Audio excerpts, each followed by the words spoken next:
Hey guys, this is Jason. Welcome to my channel, Get More Outdoors. Glad you're here. Today I wanted to discuss with you two of my most favorite fire starters. Man, this could be fire starters if I'm trying to start a fire, camping, or just starting a fire to hang out around in the evenings. Or even if it be something where it's just a down and dirty, hey, I've got to get a fire started. I want to turn to my two best fire starters. Now, a lot of people have probably heard of this one. If you haven't, it's called fat wood or fat lighter. It's from the center part of mature pine trees. If you look right here, the darker areas right there, that's what holds a lot of those volatile oils that are so flammable. But the thing about fat lighter is it's not always readily available, and it can be somewhat laborious to try to harvest it unless you just get kind of lucky. So I've got another one that I really like to use, and that would be the outer bark off of down here in the south. What we have is a river birch. Okay, this also holds volatile oils. That's very flammable. It burns very hot. Okay, up north you guys are probably more familiar with the paper birch or the white birch, and I've lived up there. I've tested that bark out. It actually has more of those volatile oils, so it's even better. West Coast guys, I really don't know. Maybe y'all can get back with me and let me know if y'all have a type of birch or a type of fat wood out there, and leave it in the comments. It'd be great information for anybody maybe reading the comments. I'm curious to know about it myself. But the reason I really like the river birch bark is it's so much easier to harvest if you have it available. Now, right over my shoulder here is a good example of a river birch tree. Okay, they really like water. They like, you'll find them a lot of times growing around water, or if there's some kind of a low place where it kind of collects water, that's where you can really find these river birch trees. They're really easy to identify because they just have this flaky bark coming off of them. I'm going to show you both methods how I use these. One big determining factor for me anyways in something being a good fire starter is, one, will it burn a good hot flame even under inclement conditions. It's really humid down here in the south a lot of times, so things don't necessarily have to be rained on and actually wet. They'll just absorb so much humidity from the air. It can be tough to get a fire started sometimes. Even scraping up what you might consider to be dry leaves, they won't really be real dry.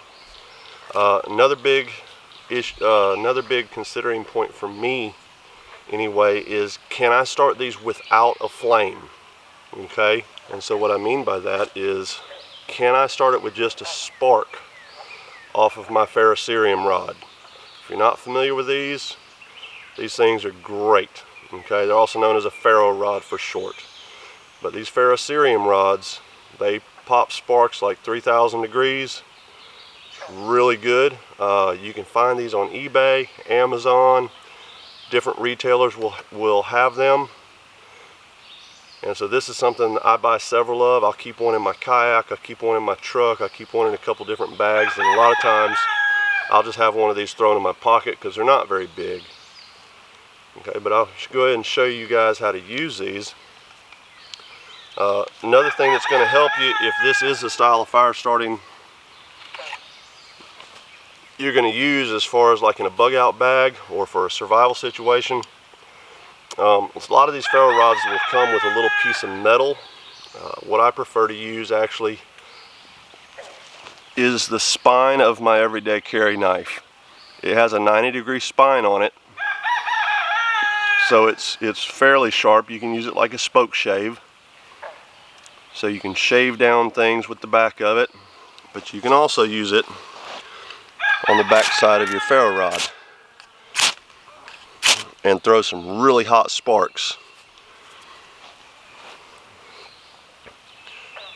Okay, now I know you can use the actual blade of it, but these sparks burn so hot it will end up just creating little melt spots in the actual sharp part of your blade because that metal's so thin. So let me show you guys how to actually go about utilizing these two resources that are readily available. Okay, so what I was talking about as far as a 90-degree spine on my knife, it's really good for shaving off real fine particles of something if you're ready, if you're going to start a fire, or debarking things. I like having a 90-degree spine like that. You can use it almost in the same way as you would a spoke shave. And when you're starting a fire like this, you know, a big consideration is how fine you can get the material and surface area. That way your sparks can land on a large surface area that will easily ignite.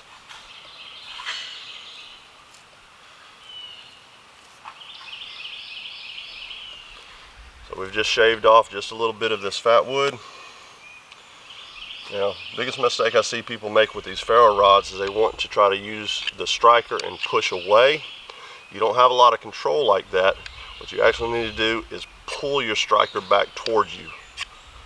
Okay, that way you can kind of lock whatever you're using, whether it be the metal rod or a little piece of metal striker that you might get with one of these, or the back of your knife.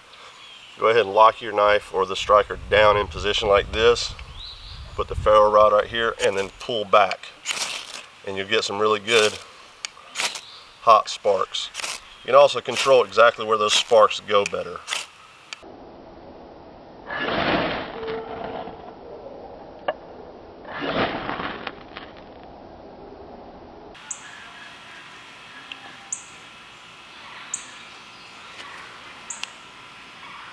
Alright, we'll see how well this river birch works. It just got through raining all night. I probably should have left this out in the sun for a little while. It's just extremely humid today. But we're going to just try to shred this up and get once again, a lot of surface area, fine pieces. And I think I'm probably getting it wet just from sweating on it. It's so humid out here. So we'll see how well this works. If it has been really damp, good thing you can do, if you're walking by a river birch, you know you're going to be lighting a fire later on, just go ahead and grab you enough of it, stick it, you know, in a pocket somewhere where it can go ahead and dry out.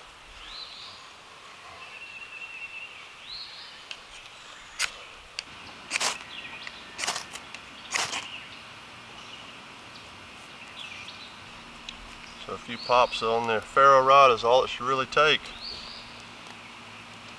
Nice hot fire. It'll burn for a while because of those volatile oils.